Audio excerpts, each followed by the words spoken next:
우리는 지난 시간 왕의 음식과 포도주로 자신을 더럽히지 않겠다고 뜻을 정한 다니엘에 대해서 우리가 생각해 보았습니다. 왕의 음식과 포도주를 거절한 것은 우상에게 바쳐진 음식, 그리고 율법에서 금하고 있는 부정한 음식으로 자신을 더럽히지 않겠다는 그런 결단이기도 하지만, 무엇보다도 중요한 것은 자신의 정체성을 지키겠다는 굳은 결심이었다라는 것을 우리가 지난 시간에 생각해 보았습니다. 우상 숭배와 죄악으로 가득한 바벨론에 동화되지 않고 하나님의 백성으로서의 정체성을 지키기로 굳게 결심한 것이었습니다. 하나님은 나의 재판관이시다 라는 뜻인 자신의 이름처럼 다니엘은 하나님만을 섬기고 하나님께만 순종하겠다고 결심한 것이지요.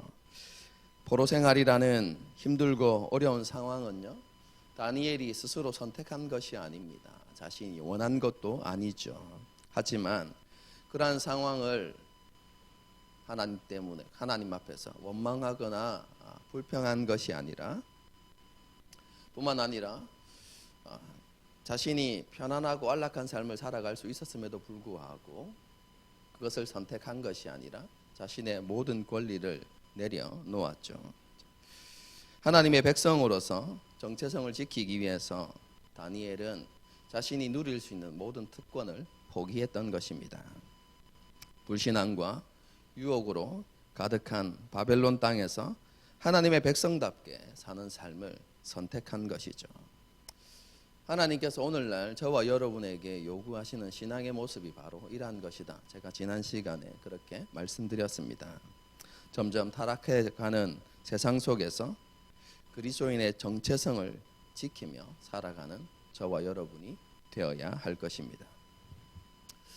이어서 오늘 살펴볼 본문의 말씀은요, 다니엘의 그 믿음과 결단 그리고 순종, 그 이후에 일어난 일들이 오늘 본문에 간단하게 기록되어져 있습니다. 17절부터 20절까지 다시 한번 읽어보겠습니다.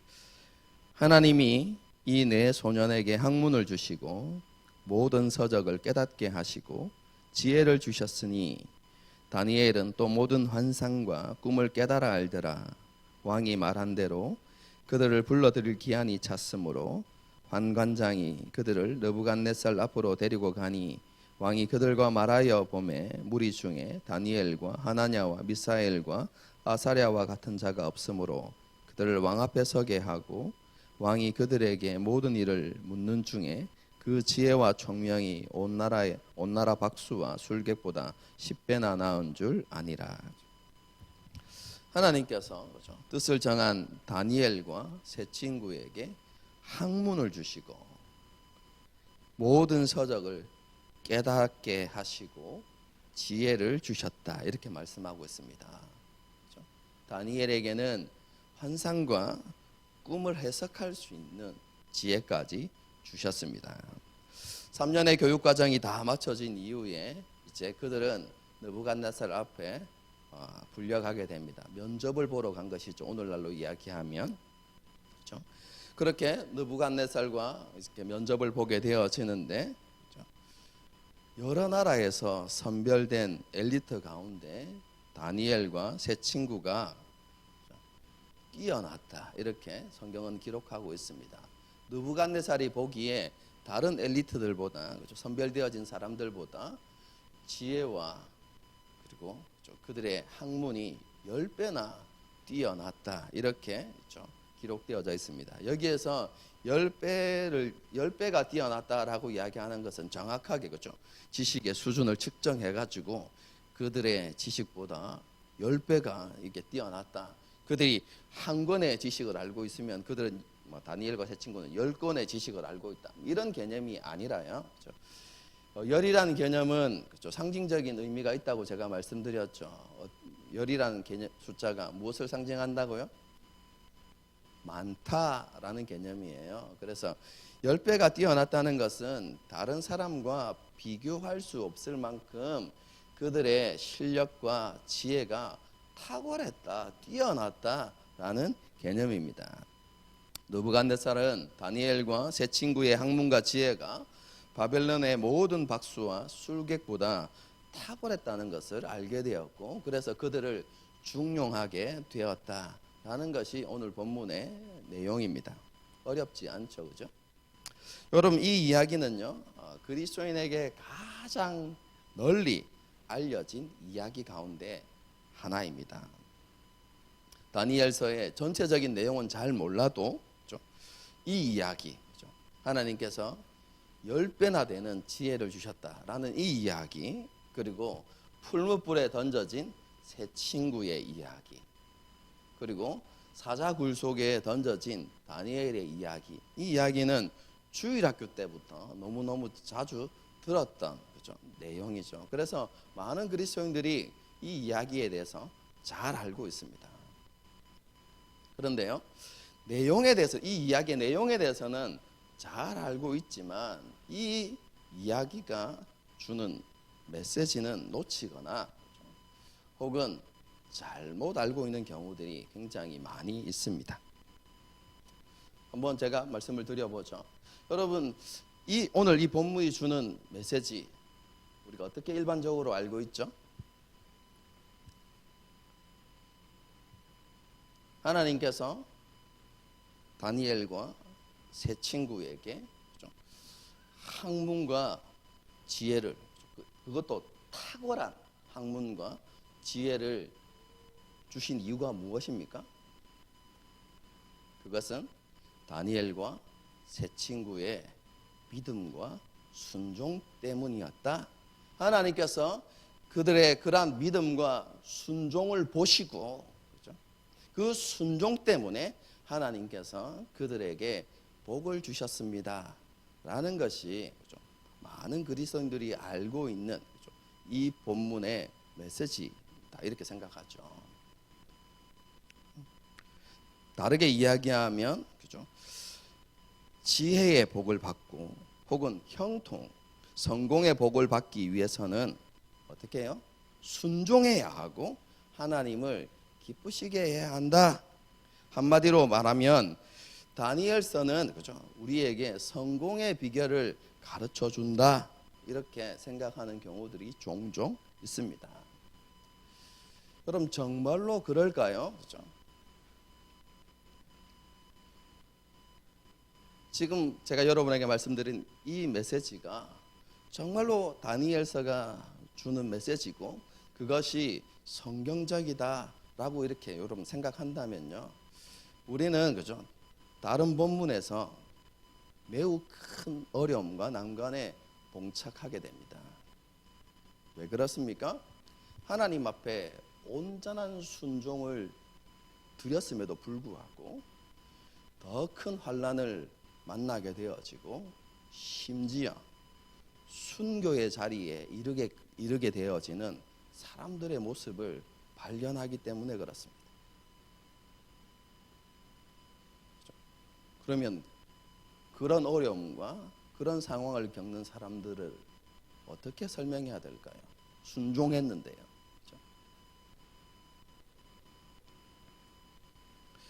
여러분, 오늘 본문이 주는 메시지를 우리가 바르게 이해하기 위해서는 표현을 잠시 약간 바꾸어야 한다고 생각합니다. 하나님께서 다니엘과 세 친구에게 복을 주셨다가 아니라 하나님께서 그들에게 은혜를 베푸셨다, 이렇게 바꾸어야 합니다. 그리고 우리가 정확하게 이해해야 되는 것은 은혜가 무엇인지, 은혜의 개념이 무엇인지 정확하게 이해해야만 오늘 본문이 주는 메시지의 핵심을 놓치지 않을 수 있다고 그렇게 생각합니다. 지난주에 살펴보았던 9절의 말씀을 한번 다시 봅시다. 하나님이 다니엘로 하여금 환관장에게 은혜와 긍휼을 얻게 하신지라. 여러분, 환관장에게 요구했던 그 다니엘의 요구, 여러분 그것은 굉장히 무례한 요구가 될 수 있습니다. 지난 시간에도 말씀드렸지만 왕의 음식을 거절하는 것은 그 당시의 문화에 있어서 왕의 그렇죠? 주권, 왕의 권리를 인정하지 않는 행동으로 비춰질 수 있었습니다. 여러분 이 환관장이 그렇죠? 여러분 얼마나 오랫동안 그 일을 해왔겠습니까? 그렇죠? 그럼 그 일을 하는 동안 다니엘과 세 친구가 요구했던 그런 요구를 들어본 적이 없었을 것입니다. 왕이 큰 은혜를 베푸는데 우리는 우리의 신앙 때문에 그것을 받아들일 수 없습니다 라고 이야기하는 사람이 여러분 있었을까요? 아마 처음이었을 거라고 생각합니다. 여러분 그때 환관장이 가질 수 있는 생각이 뭐겠습니까? 와, 이 애들은 신념이 대단하네 이렇게 생각할 수도 있지만 어떻게 생각할 수 있겠습니까? 얘들은 반골이네 이렇게. 여러분 그런 선입관을 딱 가지게 되어지면 그들이 아무리 그런 상황에 대해서 잘 설명한다고 해도 그것은 변명으로 여기고요. 그들 딱 반골로 이렇게 딱 찍을 수 있는 것이죠. 그런데 그렇게 되어진 것이 아니라 하나님께서 환관장의 마음을 바꾸어 주시는 그런 은혜가 임했더라. 성경이 그렇게 이야기하고 있는 것이죠. 그뿐만 아니라 계속해서 하나님의 은혜가 이어지고 있습니다. 열흘 동안 채식만 했지만 하나님께서는 다른 사람들보다 그 얼굴이 더 빛나게 되는 그런 은혜를 허락해 주셨습니다. 뿐만 아니라 하나님께서 학문을 주시고 모든 서적을 깨닫게 하시고 지혜를 주셔서 다니엘과 세 친구가 바벨론의 모든 박수와 술객보다 10배나 뛰어나게 되는 그런 은혜를 하나님께서 그들에게 허락해 주셨습니다. 여러분 상황에 따라 주어진 은혜가 각각 다르지만 이 은혜는 모두 그죠? 한 가지 공통점을 가지고 있습니다. 그럼 그것이 무엇이냐면 하나님께서 주신 은혜가 주신 은혜가 다니엘과 세 친구가 자신이 정한 뜻대로 살아갈 수 있는 상황과 환경을 열어주었다는 것입니다. 여러분 그것이 하나님께서 주신 은혜의 핵심입니다. 바벨론 땅은요 하나님의 백성으로서의 정체성을 지키며 믿음으로 사는 것이 쉽지 않은 땅입니다. 세상의 힘과 권력이 압도하는 곳이었고요. 우상 숭배와 유혹으로 가득한 곳이었습니다. 대부분의 사람들이 바벨론의 정신과 문화에 굴복하고 그것을 따르고 있었습니다. 바벨론의 화려함과 부유함에 취해서 그렇게 살아가고 있었던 것이죠. 여러분 그러한 곳에서 뜻을 정하고 믿음을 지키며 살아가는 것은 쉬운 일이 아니었습니다. 이전에 TV 광고처럼 모두가 예라고 이야기하는데 홀로 아니요라고 대답하는 것은요 결코 쉬운 일이 아니었습니다. 그런데 그러한 곳에서 다니엘과 세 친구가 하나님 앞에 뜻을 정한 것이죠. 그런 뜻을 정한 다니엘과 세 친구에게 하나님께서 은혜를 베푸셨는데 그 은혜가 무엇이냐면 그들이 정한 뜻대로 그들이 결심한 그 믿음대로 살아갈 수 있는 하나님께서 환경과 상황을 열어주신 것이죠. 여러분 그 은혜가 다니엘과 세 친구에게 임한 것입니다. 다니엘서가 우리에게 주는 메시지 핵심이 바로 그것입니다. 우리가 살아가는 그 삶의 모든 것이 오직 하나님의 은혜다라는 것을 우리에게 보여주는 것이죠. 여러분, 이것은 사람의 결심과 노력이 필요 없다는 것을 이야기하는 것이 아닙니다. 오늘 본문만 가지고도 생각해 보면 그렇습니다. 여러분, 하나님께서 그들에게 그죠? 학문과 그리고 모든 서적을 깨닫게 하는 그죠? 그런 지혜를 하나님께서 주셨다고 해서 그들이 공부 안 하고 놀았을까요? 아무것도 안 했는데 여러분 그들에게 그런 은혜가 임했더라. 이건 아니겠죠, 그죠? 열심히 여러분 교육을 받았을 것입니다. 여러분, 그런데 그 위에 하나님의 은혜가 더해졌던 것이죠. 여러분, 사람의 노력과 여러분 사람의 그러한 결심이 여러분 무시되는 것이 아닙니다. 여러분, 그런데요, 그것만으로는 여러분 다니엘과 세 친구의 그 결심만으로, 뜻을 정한 그것만으로 여러분 그들은 그런 삶을 살아낼 수가 없습니다. 왜냐하면 그들이 직면하고 있는 그 상황과 세상이 더 강력하기 때문에 그렇습니다. 그런데 그들에게 놀라운 하나님의 은혜가 임했습니다. 그 은혜가 무엇입니까? 그들이 결심한 그대로, 뜻을 정한 그대로 살아갈 수 있도록 하나님께서 사람의 마음을 움직이시고 환경을 열어주셨던 것이죠. 모든 것이 하나님의 은혜였다는 것입니다. 뜻을 정하는 것도 하나님의 은혜요. 그리고 그렇게 살아갈 수 있는 환경을 열어주신 것도 하나님의 은혜입니다. 내가 은혜로 그렇게 살아서 이렇게 여러분에게 간증할 수 있습니다. 여러분, 이 메시지가 다니엘서가 주는 핵심 메시지입니다. 그럼 이것을 너무나 잘 알았던 사도 바울도 동일한 고백을 하지 않았습니까? 여러분, 다니엘의 사도 바울, 그렇죠? 그럼 사도 바울의 고백을 한번 생각해 보십시오. 정말로 많은 다른 사도들보다 더 많이 수고하고 더 많이 희생하고 헌신하는 삶을 살았지만 그가 뭐라고 이야기합니까? 나의 나된 것은 오직 하나님의 은혜였습니다. 여러분, 자신이 수고하고 헌신하지 않았다는 것이 아닙니다. 그렇게 했습니다. 여러분, 그런데 그렇게 할 수 있는 것도 하나님의 은혜 때문이었고, 그렇죠? 그리고 그 많은 수고와 헌신 위에 많은 열매들이 나타난 것도 오직 하나님의 은혜였습니다. 모든 것이 하나님의 은혜였다라고 이렇게 고백하는 것이죠. 그렇죠? 다니엘과 세 친구가 받은 하나님의 은혜는요, 순종의 대가로 주어진 것이 아닙니다. 왜 그렇습니까? 은혜는 값없이 주시는 하나님의 선물이기 때문에 그렇습니다.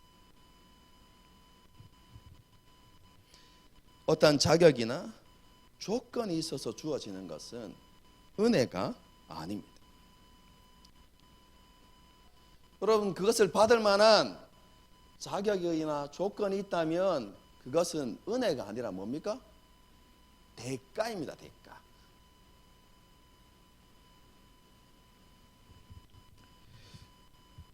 그럼 이렇게 질문하는 분도 있을 겁니다. 다니엘이 뜻을 정하고 순종했기 때문에 하나님께서 은혜를 주신 게 아닙니까? 뭐 이렇게 질문할 수도 있겠죠.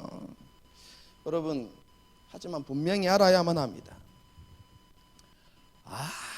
아무리 의롭고 경건한 사람이라고 하더라도 하나님 앞에서 그 사람의 의와 경건은요,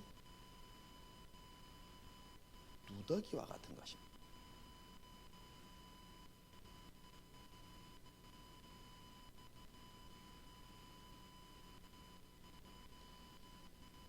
하나님 앞에 의로운 사람은 어떤 사람입니까? 하나님의 모든 말씀을 하나도 빠뜨리지 않고, 그리고 하나님께서 요구하시는 수준만큼 완벽하게 지켜내는 사람이 하나님 보시기에 의로운 사람입니다. 여러분, 한 가지를 순종했다고 해서 그것이 하나님 앞에 의로움으로 나타나는 것이 아닙니다. 여러분, 성경을 읽어보십시오. 여러분, 10가지 율법이 있는데요, 그렇죠? 그 중에 한 가지를 어겨도 그것은 율법을 어긴 것입니다. 여러분, 다니엘이 뜻을 정했다고 해서, 그렇죠? 그의 모든 삶이 하나님 보시기에 완벽했다, 그렇게 말할 수는 없는 것이죠. 여러분, 그렇기 때문에 그는 하나님 앞에 의롭다 말할 수 없습니다. 다르게 이야기하면 그 한 가지 순종이, 그렇죠, 하나님께 은혜를 받을 만한 자격이나 공로나 조건이 되지 못한다는 것이죠.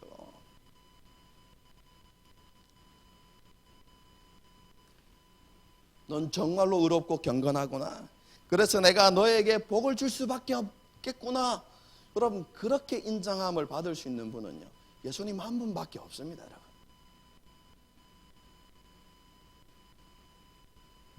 예수님 외에 자격과 조건을 통해서 하나님의 은혜를 받을 수 있는 사람은 존재하지 않습니다. 단 한 사람도 없습니다. 자격과 조건을 통해서 받는 것은 은혜가 아니라, 아까도 말씀드렸지만 뭐라고요? 대가입니다. 은혜는 하나님께서 값없이 주시는 선물입니다. 여러분, 그러므로 오늘 본문이 우리에게 말씀하는 것은요, 성공이나 형통의 비결을 보여주는 것이 아닙니다. 앞에서도 언급했지만 우리의 모든 것이 전적인 하나님의 은혜라는 것을 우리에게 보여주는 것입니다. 이렇게 이야기하면 또 이렇게 질문하는 성도님들이 있을지 모르겠습니다. 그래도 다니엘쯤 되니까, 그죠? 하나님께 은혜를 받은 것이지, 날마다 넘어지고 실수하고 타협하고, 그죠? 형편없는 삶을 살아가는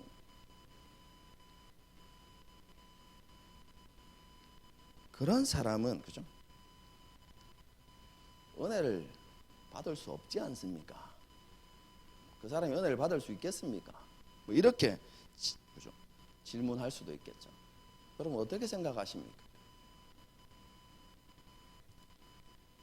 여러분, 이것에 대한 대답 역시 앞에서 말한 것과 동일합니다.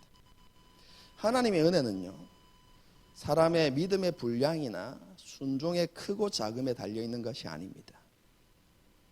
다시 말씀드리지만 사람의 모든 생각을 아시고 우리의 앉고 일어섬을 아시고 우리의 모든 걸음과 행위를 아시는 하나님 앞에서 의롭다 인정함을 받을 수 있는 사람은 한 사람도 없습니다. 하나님의 은혜를 자격이나 조건을 통해서 받을 수 있는 사람은 존재하지 않는 것이죠. 여러분, 은혜는요, 사람의 자격이나 조건이나 공로를 통해서가 아니라 오직 예수 그리스도를 통해서 주어지는 것입니다.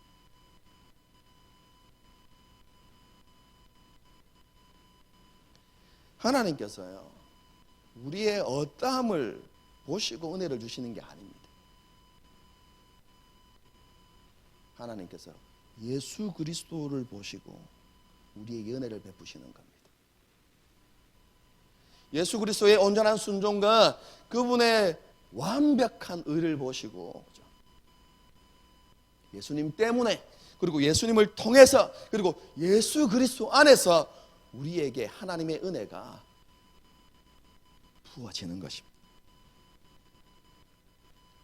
여러분, 이러한 진리가 사도 바울의 인사말에 잘 표현되어 있다. 제가 전에 이렇게 한번 말씀드렸죠. 여러분 기억은 안 나시겠지만, 그렇죠? 에베소서 할 때 말씀드렸어요. 2년 전이네요. 그렇죠? 제가 읽어드리겠습니다. 하나님 우리 아버지와 주 예수 그리스도로부터 은혜와 평강이 너희에게 있을지어다. 그렇죠?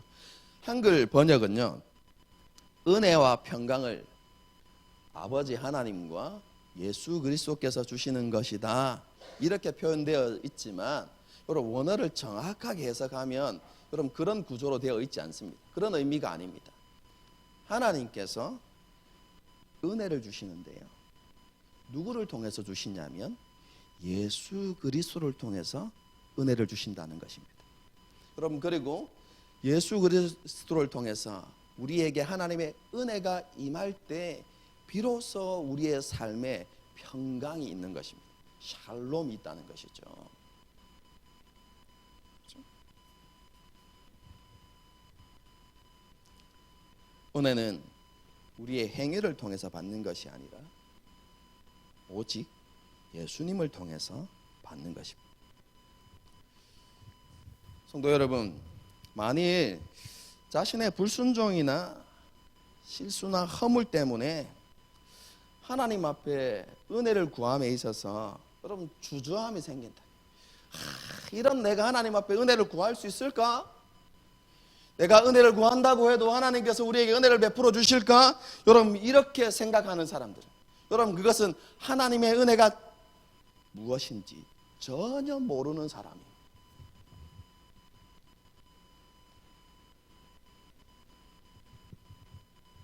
우리는요, 우리를 위해서 죽으시고 부활하신 그 예수 그리스도 때문에, 그리고 지금도 하나님 보좌 우편에 앉으셔서 우리를 위하여서 중보하시는 그 예수 그리스도를 의지하여서 언제든지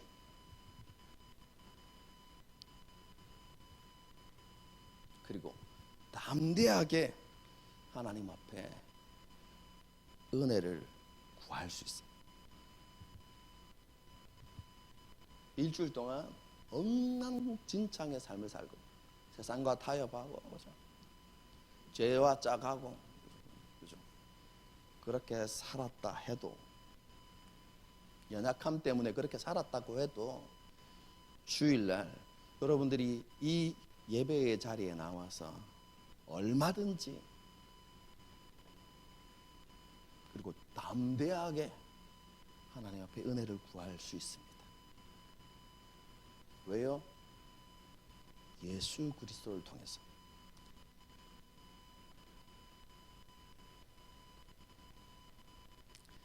하나님께서 우리를 보시고 은혜를 주시는 것이 아니라 예수 그리스도를 보시고 우리에게 은혜를 베푸시기 때문에 여러분 그렇습니다. 그럼 그것이 은혜입니다. 와, 그러면 이제부터 내 마음대로 살아도 되겠네. 하나님께서 나를 보시지 않고 예수님을 보시고 은혜를 주신다면 마음껏 죄짓고 내가 하고 싶은 것 다 하면서 살아도 되겠네. 여러분, 이렇게 생각하는 사람도 하나님의 은혜를 알지 못하는 사람입니다. 그럼 로마서에서 사도 바울이 뭐라고 말씀합니까? 제가 읽어드리겠습니다. 우리가 무슨 말을 하리요? 은혜를 더하게 하려고 죄에 거하겠느냐? 그럴 수 없느니라. 죄에 대해서 죽은 우리가 어찌 그 가운데서 더 살리요?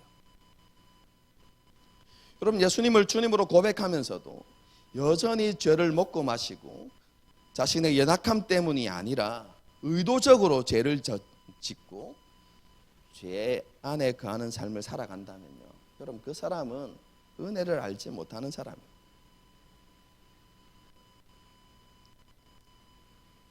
은혜는 우리를 방종으로 이끌어가는 것이 아니라 우리를 더 온전하게 하고 순종하는 자리로 이끌어간다는 사실을 우리는 알아야만 합니다.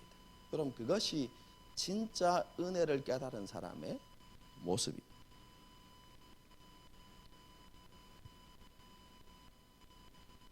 우리에게 그런 은혜에 대한 깨달음과 경험들이 있어야만 하는 것이죠. 그럼 하나님 앞에 우리는 언제든지 담대하게 은혜를 구할 수 있는 그런 특권이 있습니다. 지혜가 부족하면 지혜를 구할 수 있습니다. 원수 같은 사람들의 마음이 변화되기를, 그런 은혜를 주시기를 우리는 하나님 앞에 간구할 수 있습니다. 상황과 환경이 열리도록 그렇게 하나님 앞에 기도할 수 있습니다.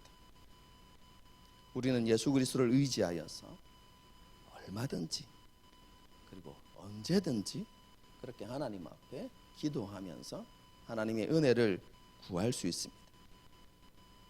그런데요, 주의할 점이 한 가지가 있습니다. 우리가 구한 대로 반드시 그대로 응답되지는 않는다는 것입니다. 다니엘과 세 친구의 경우처럼 하나님께서 순탄한 길을 허락하실 수도 있지만 다르게 응답하실 수도 있습니다. 고난과 어려움이 계속될 수도 있고 또 다른 상황이 우리를 찾아올 수도 있습니다.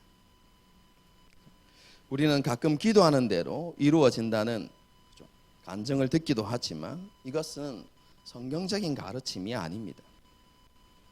하나님의 응답을 우리가 주장할 수 없습니다. 기도 응답에 있어서도 주권자는 우리가 아니라 하나님이십니다. 그러므로 기도의 응답조차도 하나님의 뜻 안에서 이루어지는 것을 고백하면서 그렇죠? 하나님의 주권을 인정해야 되는 것이죠. 우리에게 주신 은혜도 마찬가지입니다. 그 은혜도 하나님의 주권과 하나님의 뜻 안에서 이루어지는 것입니다. 하지만 한 가지 분명한 사실이 있습니다. 어떤 응답이 우리에게 임하든지 어떤 은혜가 우리 가운데 임하든지 그것이 우리에게 가장 좋은 것이라는 사실입니다. 우리가 보기에는 그것이 이해할 수 없고 받아들이기 힘든 것이라 할지라도 하나님께서는 그것을 통해서 우리를 향한 자신의 계획을 이루어 가십니다. 그리고 그 모든 것은 우리의 유익을 위한 것입니다.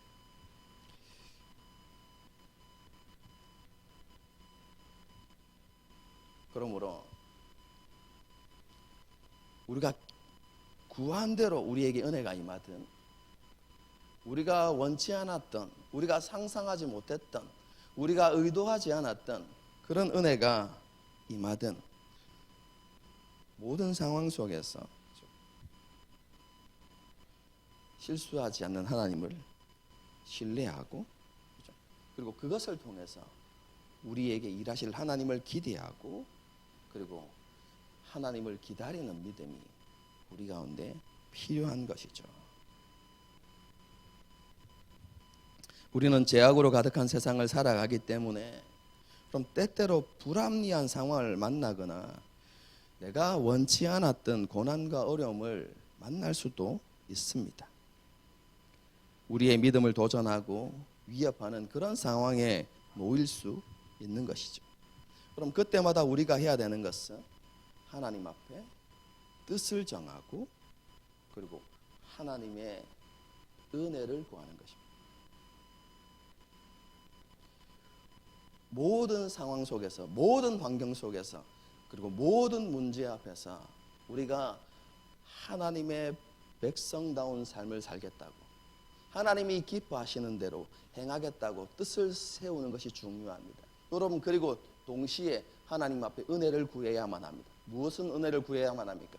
우리가 결심한 대로, 우리가 하나님 앞에 구한 대로 여러분 그렇게 살아갈 수 있는 은혜가 우리 가운데 임하기를 하나님 앞에 그렇게 기도해야 되는 것입니다.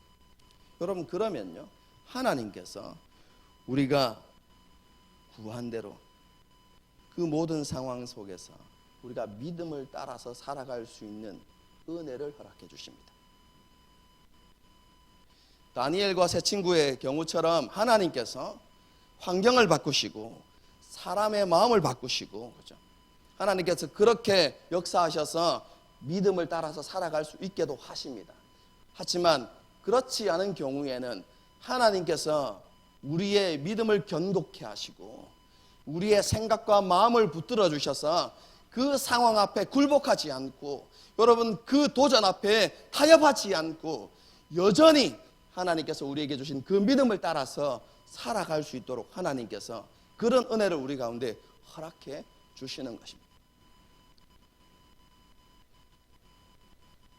응답의 모양은 다르지만 결과는 같습니다. 하나님 앞에 우리가 뜻을 정한 그대로 믿음을 따라서 살아갈 수 있는 상황과 환경을 주시든지 그러한 용기를 주시든지, 그래서 결론은 그렇게 되어지도록 하나님의 은혜가 우리를 이끌어 간다는 것입니다. 그렇기 때문에 중요한 것은요, 모든 상황 앞에서 은혜를 베푸시는 하나님을 신뢰하는 것이 중요합니다. 그리고 다니엘처럼 하나님께서 기뻐하시는 뜻을 정하고 그렇게 살아가기로 결심하는 것, 여러분, 그것이 우리에게 너무나 중요한 것이죠. 저는 이 메시지가 오늘날 우리에게 너무나 필요한 메시지라고 생각합니다. 예배 전에도 언급드렸지만 우리는 지금 이전에 한 번도 경험해 보지 못했던 상황에 직면해 있습니다. 한 번도 상상해 보지 못했던 상황이지 않습니까? 코로나로 인하여서 이런 상황 앞에서 우리는요, 다니엘과 세 친구처럼 하나님 앞에 결단해야 된다고 생각합니다. 하나님 앞에 뜻을 정하고 그리스도인으로서의 정체성을 잃어버리지 않고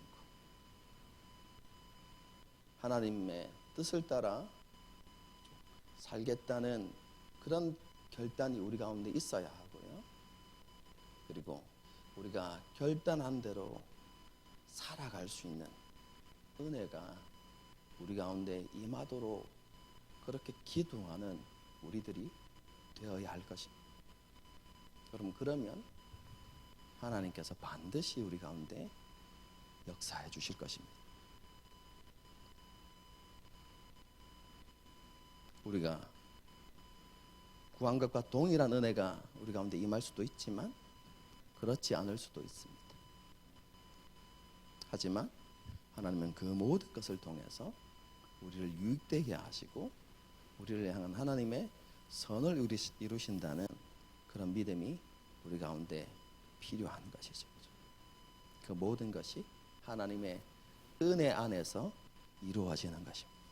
그럼 그렇기 때문에 우리는 날마다 하나님의 은혜를 구하고 하나님의 은혜를 붙들고 그리고 은혜를 누리며 살아가기를 소망하면서 살아가야 하는 것이죠. 오늘 설교의 제목처럼요, 모든 것이 우리가 하나님의 은혜다 라는 사실들을 고백하고 하나님을 범사에 인정하고 범사에 하나님을 인정하고 그럼 그렇게 살아가는 저와 여러분이 될 수 있기를 주님의 이름으로 축복합니다. 우리 함께 찬양하고 기도하도록 하겠습니다.